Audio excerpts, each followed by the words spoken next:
If your drainage pipes aren't sloped right, you're basically asking for a world of headaches with water backing up and flooding. So, here's the deal. Horizontal drainage pipes gotta have the right slope to keep water flowing smooth and avoid clogs. The general rule is about 1/4 inch drop per foot of pipe. Just enough so gravity does its job, but not so steep that stuff moves too fast and leaves solids behind. Use a level to check slopes when you install or fix pipes.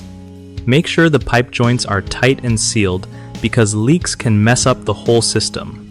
Avoid sharp bends or kinks in the pipes since they slow down flow and trap debris. If you notice slow drainage or weird smells, it's probably time to check the slope or clear blockages. Remember, regular inspections during home maintenance save you from big repairs later. And if you're unsure, bringing in a professional can save a ton of stress. One of the biggest screw-ups with drainage pipes is having no slope or a flat pipe, which makes water sit and cause backups. Fix this by re-sloping the pipe properly. Another common issue is an overly steep slope, causing water to rush and leave solids behind that clog the system.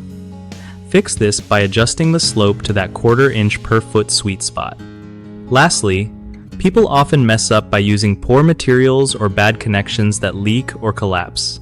Always use quality pipes and secure fittings to keep everything watertight and durable.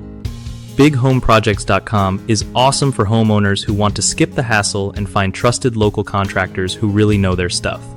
Contractors also get a boost because it connects them with real homeowners ready to get work done, making it a win-win all around.